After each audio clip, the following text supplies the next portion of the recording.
The Big Al Podcast with your host, Al Bishop, unfiltered and uncut.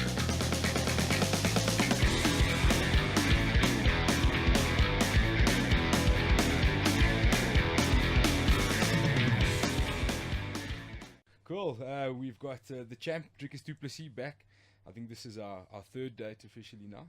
And he's brought a guest, one that's given him the rights to, what is it, cosmopolitan modeling careers going on there. Mr. Scotty Mack from the Yard. Welcome, guys.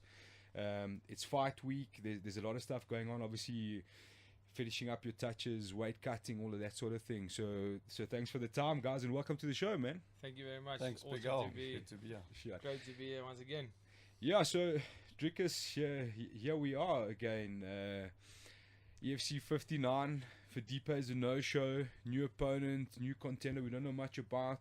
Just maybe give us a feeling of where you are mentally with what's happened and the fight coming up. Yeah, I mean, for Deepa not showing it, well, I mean, obviously I'm a bit disappointed. Well, a bit, but shocked not the least. I mean, it's we were set to face the first time, I think, at EFC 42, 40. I remember specifically 46 was a set. We confirmed the fight at EFC 46 and he couldn't show.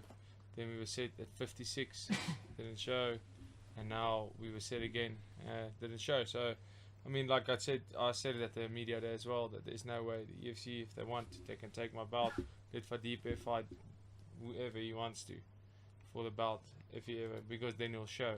He had problems all the time fighting until he had to fight someone else, then he rocked up. But there's no way I'll be fighting him again in my life. That fight, it's a great fight. It's a fight that I really wanted. It's a fight that the fans really wanted, and the EFC really wanted. Everyone was looking forward to it. I did what I have to prepared for him 3 times, but this was the last straw. Even for this fight, I didn't want to sign it, but the EFC convinced me. Graham really wanted this fight. And I knew it made sense, but now it's done. There's no way, no matter who he wins, no matter what he does, there's no way I'll ever sign a fight with him again.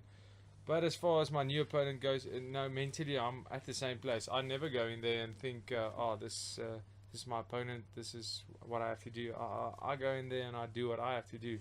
I fight at my strength, and I fight what we as a team decide to what we're going to do in this fight. And that is basically everything. I train everything every day, so my opponent doesn't really matter. If he's a ground guy, if he's a stand-up guy, there's a lot of aspects of MMA, and I will test you on every aspect. Every opponent I fight, if the fight starts standing, we're going to test it there. We're going to test it on the ground. We'll test it in the clinch, in the wrestling area, and see where I make the most and the easiest ground. So, yeah, the change of opponent doesn't really mean anything for me.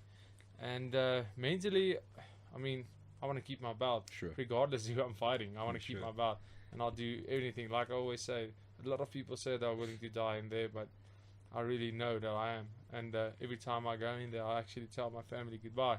I tell everybody goodbye, because, you know, if I have to die in there to keep this belt, to keep myself at the top, and I'm willing to do that. And I don't think there's a lot of people that say they will, but when push actually comes to shove, I don't think there's a lot of people that will be able to do that. Sure. So my question on there is, obviously, like we've spoken quite a few times. So in hindsight, I've got a bit of knowledge on sort of how your mind works when it comes to preparing for a fight. Obviously, we've got your strength and conditioning coach here, so he can jump in just now and give us a bit of insight there. But you've said before that you never actually really plan for an opponent. You trust in your abilities and your skill set and stuff like that. But is that safe to say, especially with a guy like Fadipe, you kind of went in as a blank canvas, maybe looked at a little bit of tape to kind of see one or two things, but you went in with a blank canvas knowing that there is still this possibility in the back of your mind that he might not make it, and there might be a new opponent, you know, and we could have looked across your division. There would have been a couple of names probably were thrown in the hat along the way, and we ended up with a new contender that we've never seen before, which is dangerous in some respects, but it's also, you know, there's so many factors involved. The guy's got to come deal with a new language, a new country, altitude, all of this stuff, you know, against a household name, fan favorite, long-standing champion, you know. So the odds are obviously stacked against him. That's the way I see it, in my personal opinion. So Did you train with it in the back of your mind that there might be a new opponent come fight week or closer to the fight? I wouldn't say I trained myself physically with that in mind. I mean, I trained physically for a fight, and I always train as hard as I can, as I possibly can. Not for a specific fight. I train as hard as I can whenever I can. Mentally, funny thing is, I actually made a deal with the UFC that there had to be a backup signed for this fight, and I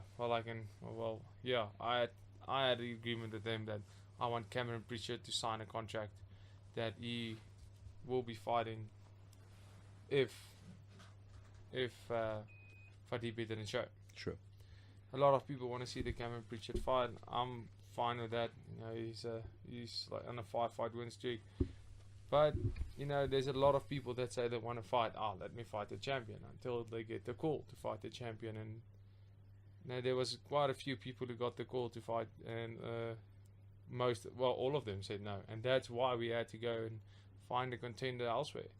Because I won't fight guys, just random guys. I want to fight top contenders, and the top contenders that they offered the fight, all of them said no. Okay. And we had to go find this guy. We had a few options, international guys, and this guy was the best options. He has quite a good record, and he's fought some big names, and he's fought some guys with experience, and he's all arounder. He's a BJJ black belt. Sure. And he also has a Muay Thai or K1 title. I'm not sure. So I mean, he's an all-around fighter. He's a good fighter, and I just have to take my career in consideration every time I sign a fight. And this guy has a better record than anybody does. Sure. And so that's what it's all about. I don't want an international with a record of 2-1. Sure. That doesn't matter. I want a proper opponent. And we know what we're going to get from Brazil as well. It's not going to be a small task. 100%. They're bred for fighting out there. I was there in March with Jeremy. I trained there for a week. Sure. It's funny how it works out, because you see the way they train. Those guys are tough, and those guys, Sure. they know what they're doing. Sure. All right, Scotty Mack from the Yard, the strength and conditioning coach for Dricus. If you can just jump in there, man, give us an idea of exactly what your role is in operating this fine machine that is the champ Dricus du Plessis. For sure. What's up, big girl? What's happening? Good man? to be here. With Dricus, obviously, I handle his strength and conditioning training. So outside of his MMA skill training, outside of camp, he normally sees me twice a week, Tuesday, Thursdays, Sure. and then sometimes he'll have some extra work to do on top of that. And then when we go into our 8-week camp, he will come for an extra session on a Saturday, and we just ratchet up a bit. And I handle all his strength training, all his conditioning. We also monitor his overall training, where he's at in terms of recovery, just to manage the load on him. So whether he needs to back off, we do use HRV to just check objectively where he's at. So we follow that on a daily basis, and then I'll help him. He does have a dietitian, but Sure. we'll work with tweaking his diet to suit his training. No, look, I have a general dietitian. She's Yeah. brilliant. She's from the university, but fight specifics also very important. And cutting weight. There's not a lot of dietitians that agree with, like they don't understand that quite often. So I have a general diet, but Scotty does the final tweaking, Okay. especially Yeah. closer to the fight. To get me that maximum performance. While Sure. losing weight but still performing at maximum. Yeah, so we'll work on all his water cuts for the fights. Make sure he comes in on weight. Make sure we're doing that from the right body weight. Not just trying And to. trust me when I tell you, this man is a genius with that. He's had me stressing so much. I've always thought I remember the first time I went with him when he did my first cut. He was with me since my second welterweight fight, and when the way we did it, I said 2 weeks or a week, I was like, what's this guy doing? I really hope he knows what he's doing. Then he was like, don't you, just relax, just do it. And I was like, if I don't make weight, because that's a big deal. That's Yeah, winning sure. your fight. Sure. For me, if you don't make weight, you lose your fight. Sure. And he's a genius. He really knows what he's doing, and he's just keeps on impressing me. And I'm just performing better and better and better and better every 100%. fight. Yeah, sure. So, how did you find yourself in a situation where you were starting to manage you guys' weight cuts for MMA fights? So that kind of stuff's always intrigued me. Sure. Water manipulation, what the body's capable of. The first fight I worked with was Sean Robinson, Okay. and straight off the bat, I'd helped him with diets. I knew how to do diets I'd done them with different athletes, but he was the first fighter I worked with. I'd done water cutting and that for different reasons, for a fitness model, a couple fitness models. Okay. So I'd done a lot of homework on it. And He's not referring to me. yeah, no, well, Drickus likes to think he's a fitness model now and then. I don't like to get him ripped for that. But yeah, so I'd had knowledge on it, and then obviously I had to refine it for fighters, and it was just an awesome challenge. And Sean Robinson, actually, we did some mammoth cuts from the get-go. And from that, it led to working with more and more fighters. The Burskis, Matt Burski's probably, if from what I've seen, and obviously I speak under correction, but he's probably done the biggest cut that I've seen in EFC in terms of body weight percentage. Yeah, what I've heard as well. So, I mean, I've got a little video of it. I should pop it up online, but not that I advocate it and not that it's an achievement, because I think you should be within a certain percentage of your fight weight to keep it safe. But sometimes these things have to happen, and we've dropped 12 kgs off a guy who's going to fight at bantam. Yeah. It's a lot of water weight, a lot of weight. So, I've had to learn how to be very precise with it, and how to, a big part of the water cut is actually rehydrating afterwards, and how to perfect that. And I just, it's very, very challenging, and it's a fun thing to do for me. Yeah, sure. And that's how I got into it. And obviously strength and conditioning, I've been in that game a long time, and MMA as a sport is just, it's one of the biggest puzzles to put together, because it requires many different components. Yeah, so in that's actually my next question, the direction I'm heading. So for a guy like Drickus, how do you base that strength and conditioning? Are you trying to recreate like a stressful situation, or kind of recreate the kind of pressures you'll feel in fighting, or it's just that general getting the body to the best physical options available to you? You know what I mean? Like, obviously there's times where you're inside control with a lot of pressure. You've got to be able to manage your breathing. I mean, this was something at a very young stage in your career everyone kind of thought, where you were making a lot of mistakes, was the overexcitement and forgetting to control your breath. Well, actually, yeah, that's like you're saying. Sorry for interrupting you guys, but that is 100%. Like that was in the beginning of my career, was a very big factor. Sure. I didn't have a strength and conditioning coach. I didn't have that. I did fitness and I did strength.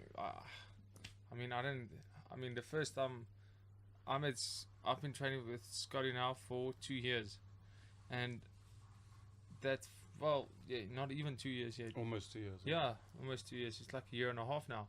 And if you just, I've trained with him the first time I fought Bruno. That was December of 2015. So that's, if you see how far I've come fitness wise for that fight specifically, that was the fittest I've been. That's the first time I went to the corner in the first round and was like, what, why am I not tired?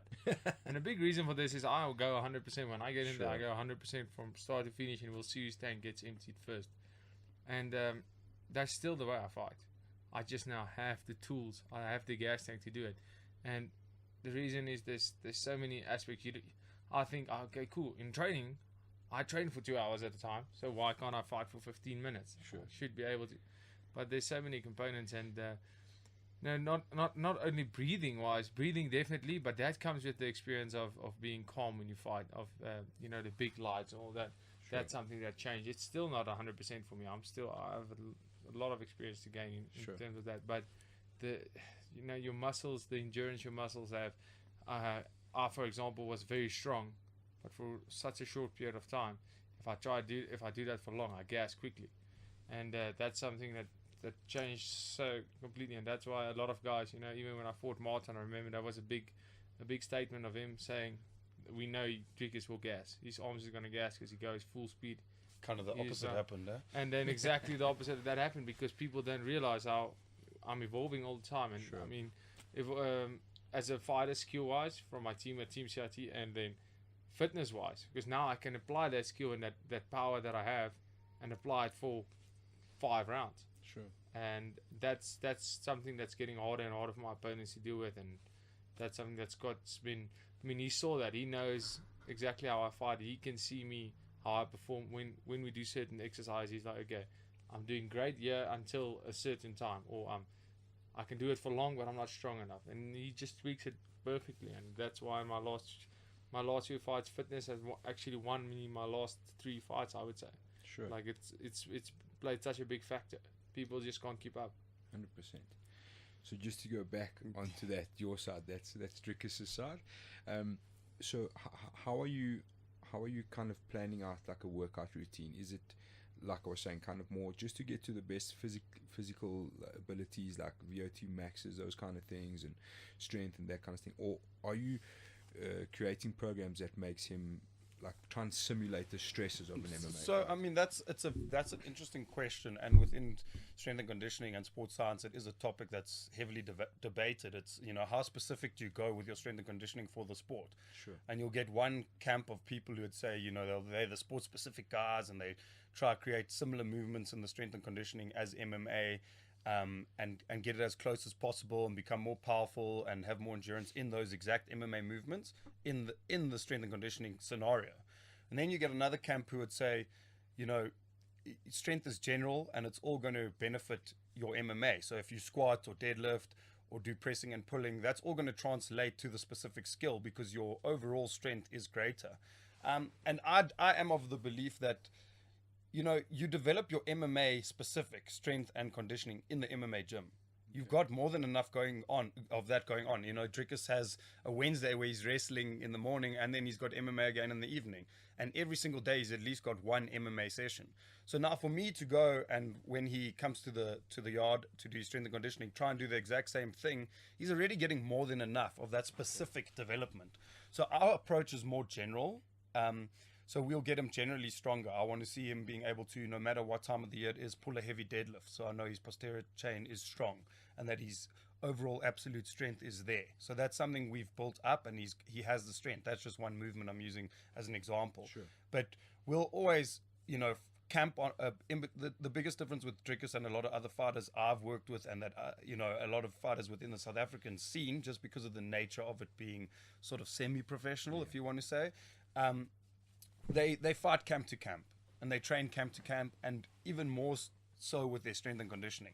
So they're literally trying to get fit in an 8-week block and a bit stronger for each fight. Whereas the guys who are able and in a position to take it more professionally and have the aptitude like Dricus does, is we are literally improving, you know, the week after the fight, you know, by the end of the week we're training again and he's building from where he was. So his overall strength, his overall fitness, endurance, and the workload he can handle becomes better and better every week of the year, if you want to put it that way. Sure. So, you know, if Dricus, like he said, the last 3 fights he's felt his fitness has been good, the next fight's going to be better. It's going to be better. And our whole thing with Dricus is that our goal is to be able to use his strength and his conditioning as another weapon. So he develops his skill all year round, and that's getting better and better. But as his strength and conditioning gets better, that's another weapon that we want to actually, you know, he wants to be able to, and we've proved that he's starting to do this. Yeah, he may look tired after 5 minutes in the first round because he's been pushing the pace, but he's going to be able to come back after a minute's rest and be able to push it just as hard. And we're starting to see that the guys he faces are tanking out on that second round. What happened They're in not. the They fight don't with have. Moate. Yeah. That's So exactly- I mean, MMA. The what we're trying to achieve with him is, you know, the ability to have repetitive power production, and recover quickly. So repetitive power production over the 25 minutes, that he's not going to burn out doing that. So he's going to be able to have a much higher work rate than guys and be able to carry on doing that. So they eventually fade off and they just can't keep up with him. And you pair that with his skill set, and he's going to be a hard guy to beat. He already is a hard guy to beat. And I mean, from day one with Dricus, I was honest with him. I saw his talent. I saw his aptitude to the gym, and after working with him for a few weeks, you know, it was talking about getting his strength and conditioning on that international level, but that top international level, Sure. so that if he ever, you know, gets the opportunity to step up, he's there with those guys. Okay. Yeah. And obviously a very similar sort of thing. Like I want to get my big thing is the mindset and kind of see how this whole system thinks and operates, you know. So do you at any point kind of maybe quietly on the side watch a bit of tape of his upcoming opponent and maybe see, okay, this guy likes the clinch, maybe we're going to try and just get you a little bit stronger in that sort of area to be able to like deal with the clinch, like opponent specific kind of training from strength and So conditioning? yeah, I mean, I have done that with fighters. To be honest, you know, I'm an MMA fan. I watch the local fighting. I keep on track with it. So I have a good idea of all the guys. I'll always ask him going into an 8-week prep phase for a fight. I'll say, you know, like, what is your strategy? Is there anything in specific you guys are working towards that I obviously, can work because along my with? team at Team CRT, we for him to be able to do that, he has to know what are Yeah. our plans for going into the fight. And, you know, to be honest, like Drickus mentioned it, and I'll give you my opinion why it is like this, is, you know, people may think he's just saying it, but Drickus is prepared to fight almost any fighter, you know, like he's just taken this fight. Yeah, sure. So what specificity is there in preparing for him? No, there's not much, because it's 2 weeks before the fight. So, you know, Drickus is confident enough in his all-round ability, and I'm confident enough in his all-round strength and conditioning that it doesn't have to get that specific. I think if he gets to higher levels of competition, like had to literally fight the best fighters in the country, then we may need to tweak it a little bit more to be specific. Or if he's going into, you know, different organizations where there are guys at a higher level. But at the moment, I honestly believe, like, where his strength and conditioning is on an all-round level, you know, whether you're talking about his biceps gassing out on the clinch and all of that, I think it's at a high enough level on all of that for all that's in his way in EFC at the moment. Cool. You know, and it's actually now coming to a point where, like, I hope guys can try hang with him, because Sure. you know, if we look at his fitness markers and his strength markers, he's a highly tuned athlete at the moment in terms of a professional athlete. I mean, the guy's Drickus' resting heart rate sitting under 40 beats per minute, and that's one of your quickest markers of aerobic fitness or aerobic capacity, and that's key I for think, I mean, I've been trying to get it under. The lowest I've ever been was like 46 tried to fight.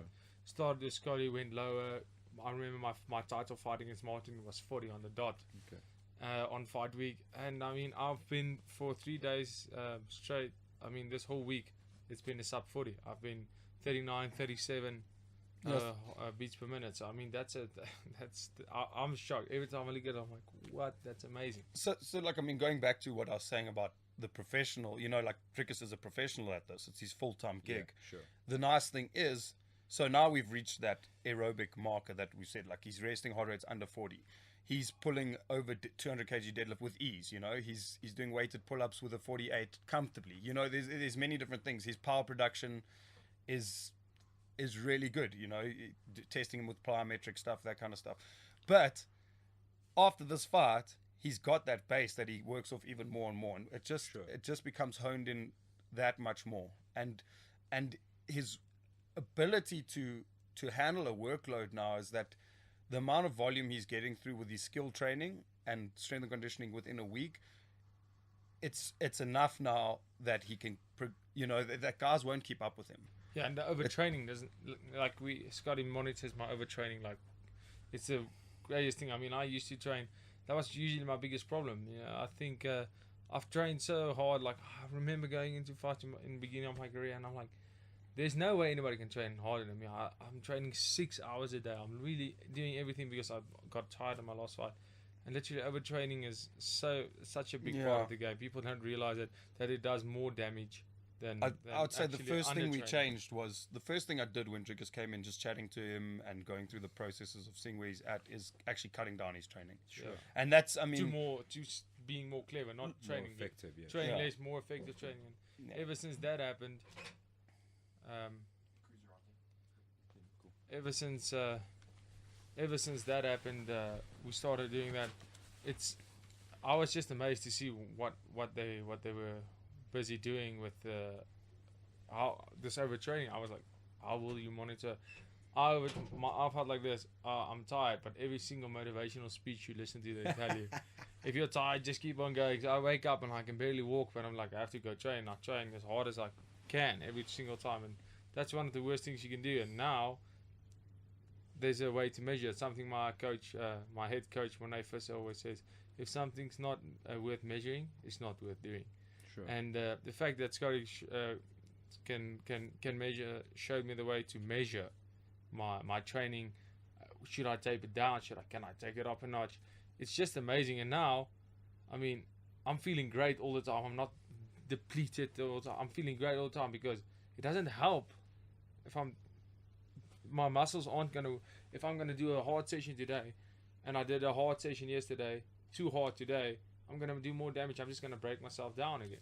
So that's absolutely awesome, and it changed so much for us. And now, these days, I mean, overtraining rarely happens. I mean, Sure. even we train so hard, but we get to that, and we get it to the tip of just where you have to taper off, and we just go perfect. We just get it right there at the end of the week. So we make sure we peak at the end of every week, making sure this week was just from every day harder, better, and we very rarely overtrain. Very rarely get a day. I mean, if we get a day, I don't train on Sundays. I don't do anything on Sundays.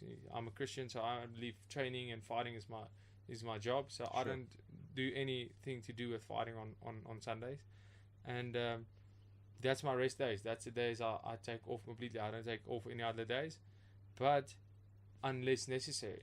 And so we know on a Saturday we can push as hard as we like. Even though I was almost overtrained this morning, on a Saturday morning, I know I can push as hard as I can because tomorrow I'm going to recover completely. Okay. So it's crazy. Cool. Let's have a little look at this camp now. Obviously, we're in fight week, and you're kind of tapering off. It's a funny scenario when you ask fighters about how the camp's gone because you already know the answer. The best camp I've had in my life. You know, it's always the same answer. So from your side there, Scotty, how was Dricus in this camp from your point of view? Obviously, I mean, you're always going to say he's in great shape, but like you said, it's been a continuation of building up from the previous camps and that. So do you see, obviously this is the latest camp now, do you see from camp to camp him getting stronger, faster, and so on? And was it 100%. I mean, obviously it totally depends on the space between, the timing between fights.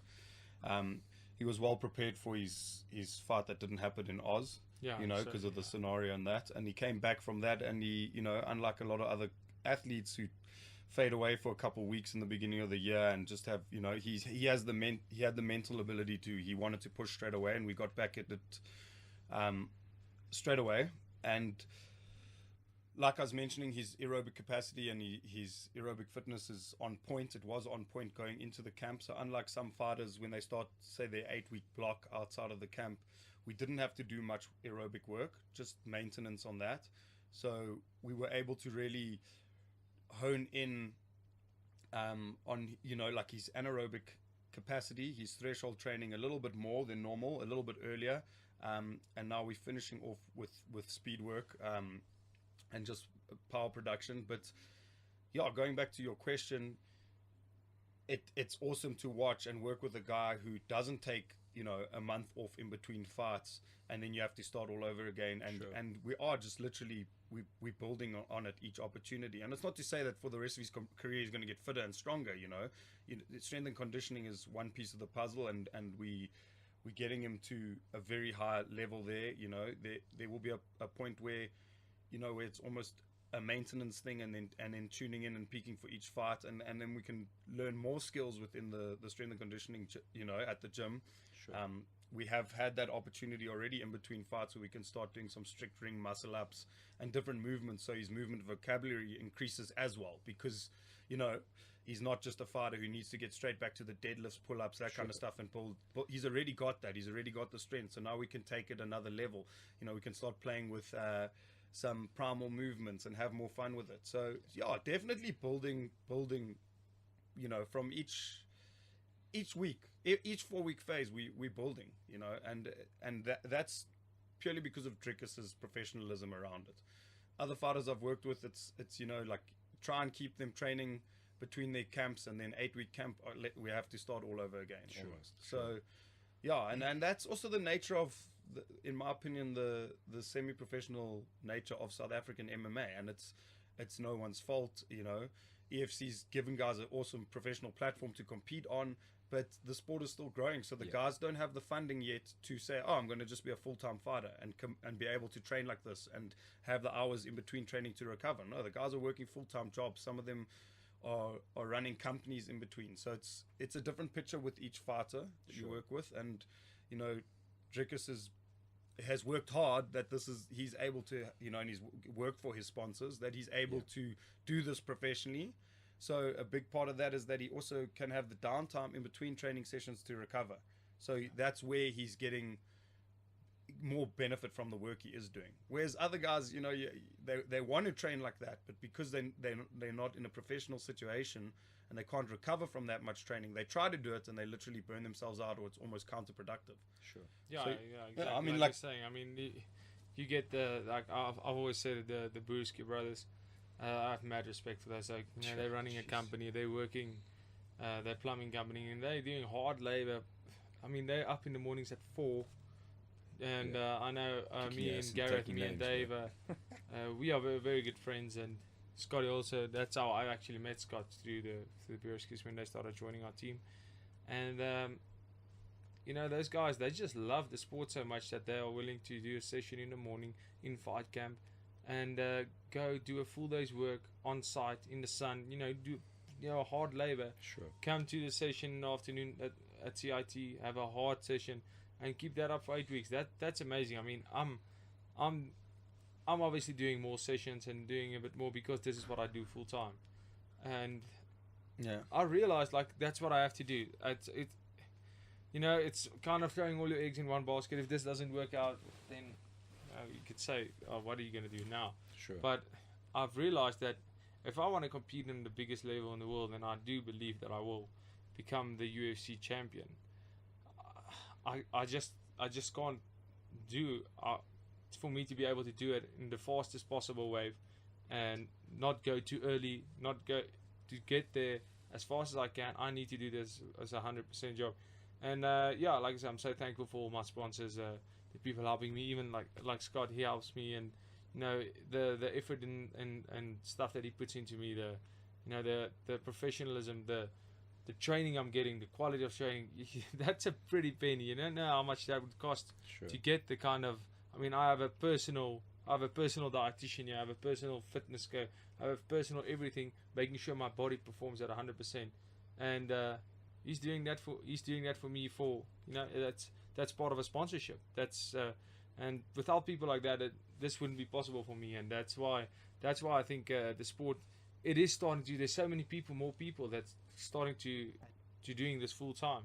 And that's why the fights, every fight night, you can see just people getting better and better and better. But coming back to the point, like, I respect guys who can do this full time, who fights. I mean, David Brewski gave up his welterweight belt, but I mean, he won that belt, the same belt that I have now, and I know how much work I'm putting in to keep it, and how much work I put in to get it. Sure. And I faced Martin right after him, and I mean, he beat Martin with a full-time job, with a I mean, full-time job, and then Martin is a full-time fighter. I mean, competing with a full-time fighter, if you're not a full-time fighter, actually, in my eyes, is impossible. Sure. But it just shows you character means everything, and that's why I always say, like you said earlier, this guy has the odds stacked against him. I don't see any fight that way ever. There's no odds in a fight. Yes, there's odds if you want to bet, but there's no odds for me in my head in a fight. Any guy can beat anyone on any day, and it's all about how bad you want it. I feel 100%. Yeah, there must be something to say about the guys who are still competing in South Africa with running their own companies, full-time jobs, and they paving the way for this next generation of guys who are going to be able to do it professionally. Sure. Without them, the sport wouldn't be going where it's going in South Africa. And I take a lot of pride for what David was managed to pull off against Martin, who's a full-time fighter. Martin should be fitter and stronger than him. David's having to train at 4:30 in the morning, then run a company, and then try to do an MMA session. So that was quite a task, trying to get the strength and conditioning right for him. Compared to Dricus, it's a different animal altogether. So we were very happy with how he looked. If anything, Martin struggled a bit more with his conditioning. So yeah, big ups to those guys who And paved the even way, the doing a coaches, I full-time job. And that's the nature of the sport. at the moment, and there's guys still doing that. So props to them. 100%. Let's just get to the one that Tanya. We've got a strict schedule here, physios and things to get to. Just a brief one on how you felt through this camp and what you're expecting out of this Brazilian chap. No, I can honestly say, like you said, it's the biggest Best cliche, camp of your life. the biggest cliche in the world, but best camp of my life. And no, every single camp, I try to be better. Every single camp, and thus far, it's been happening for me every single camp. Not only in my mind, mentally, I'm getting stronger every single fight. Yes, Sure. but not only mentally, I'm thinking I'm better. We measure everything. Like I said, everything is measurable. And as well, I have a book where I write after every MMA session, my stand up, my grappling, my Do wrestling. you everything. start writing that book with Dear Diary? Nah, it's already set up with my main goals in mind, my weekly goals, my daily goals, everything's in there. My coach's comments, everything. I mean, it's basically one page that after every session, my coach signs and makes his comments, and I make my comments, and the good, the bad, the what we need to work on tomorrow, how was my mindset going in. Everything is measured, and I can literally see it's not only in my mind, but Yeah. it's literally you can see I did better this camp than the previous one. Yeah, I mean, like touching on that physiologically, you know, there are certain fitness routines, if you want to put it that way, like certain things we do. Let's say threshold training on a air bike. So if Drickus will often use a 5-minute piece of the max maintainable work rate he can do for 5 minutes, and we're working on his heart rate with that, and then he'll get a minute recovery. This is closer to a fight, and his power production each camp that he's able to maintain for those 5-minute pieces is higher and higher. So we know for a fact, you know, this guy is able to now produce more power and maintain it for longer than he was 12 The weeks numbers ago. don't lie. So yeah, no, for sure. Like, it is measurable, and there's a reason we keep the same thing in camp to camp with his strength and conditioning. Strength is easy to measure with his lifts, but he isn't lying if he says he's in a better physical position for this fight. He is fitter. His fitness Best camp. markers are showing. Yeah, so. Yeah. I mean, listen. I mean, another big thing is injuries, and he's injury free at the moment. Sure. And and that's kudos to him, because he works with the physio. He does his correctives. If there's a niggle, we work on that. He's, you know, the time wise as well. A lot of the guys don't have the time to do the flexibility and mobility work, and they're just not diligent with it. That's been a big thing. I mean, he's one of the only guys I've worked with who, hey, Drickus, you need to do the 1, 2, 3 different things for mobility in your shoulder. See him arrive in the gym earlier the next session, and he's gone through them already. Like, where other guys, you have to remind them every session, this is what we need to do. It's literally show the guy something, he takes it, thinks about it, and that's it. It's done. He'll do it till the issue's resolved. So that's why he's getting better and better. The mindset of the champ. Yeah, That's what so it all I comes mean, down it's to. like I said, this means absolutely everything to me, and I'm truly grateful for every single person who's on the journey with me. Scotty, I mean, he's helped me come so far, and I can't wait to see what the future holds for us. One day he'll be there, cage side, when I win my UFC title, and 100%. so my team CIT, my coaches, Monefissa, my sponsors. I mean, we have great team sponsors. We don't have to worry about anything. Q4 Fuel being our main team sponsor, they take care of everything. And then I have individual sponsors as well. I mean, I just signed that UG with any option, and Yeah. We're gonna- NutriCheck, Billboards all over the billboards all over. place. I mean, it's the billboards and everything is great, but the biggest thing that people don't realize, people are like, oh yeah, he's riding the train, whatever.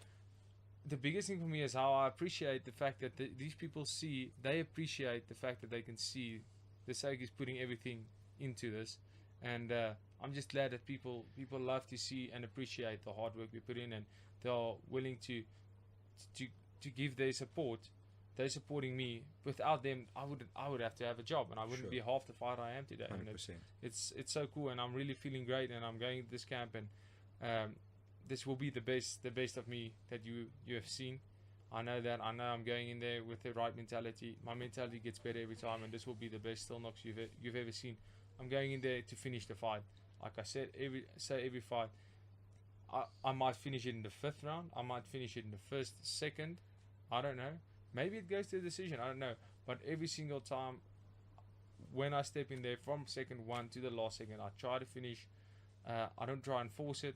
Obviously, you have to be smart about it, but I need the slightest window of opportunity, and I'll use that, and I'll find a gap. There will be a gap, and I will find it. And every single camp, we're working harder and harder to make it easier to find that gap. And being here with Scotty, relating to the fitness and conditioning side, being fitter and stronger than my opponent just makes that gap so much easier to find. 100%. Well, there you have it. The words of the champ coming at you. EFC 59, Saturday night. We'll all be there in support. We wish you the best, man. We know it. We were hoping it should have been Felipe, but unfortunately it's not. But we've got a nice challenge. I think it's going to be a good challenge. Like we said earlier, we know what we get from Brazil. It's not going to be a little haphazard little man who's coming to take up some time. He's going to bring a lot of things. And we wish you all the best, man. And thanks for joining us, Scotty. We'll Pleasure, definitely man. get you back on and have a chat about all the ins and outs of strength and conditioning. And that's all. Good luck, man. We Thank can't you wait very to see much, the guys. fight. Thanks, South Africa. Thanks, Al. Everybody's been great. The support's been amazing. It's great to see my country behind me, and I will take that in with me when I fight. When I fight Saturday night, I will 100%. make my country proud, and I really appreciate everybody, all the messages, everything. And this fight will be spectacular.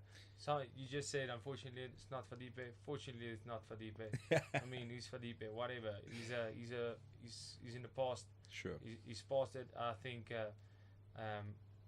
the whole phase of Felipe is done now. I think people don't even want to see this fight anymore. I think people are over this.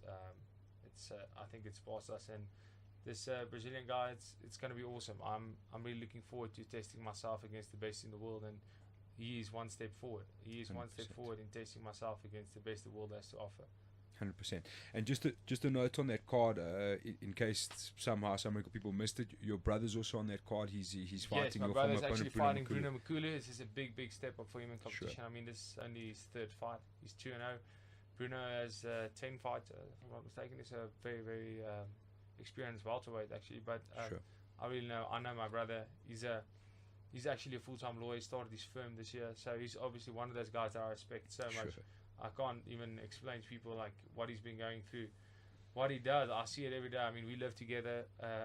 I cook his meals for him. Like, I make the food for us, and we follow the same diet because we fight the same weight. We walk around Cool. at the similar Similar. weight and everything. But obviously, there's a few things different from him and me. He has a full-time job. He's had his job full-time. He has a new firm that he's running. And he's so well prepared for this fight. And people will see a big step up. And I'm 100% confident that he's gonna beat Bruno. It's gonna be awesome. 100%. See duo. That's it, man.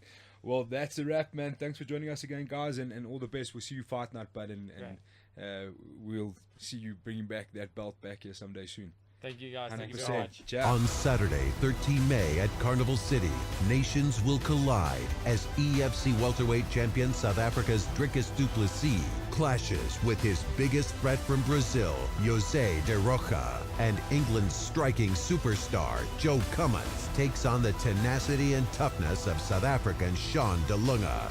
EFC 59, Saturday, 13 May, Carnival City. Tickets and broadcast information at efcworldwide.com.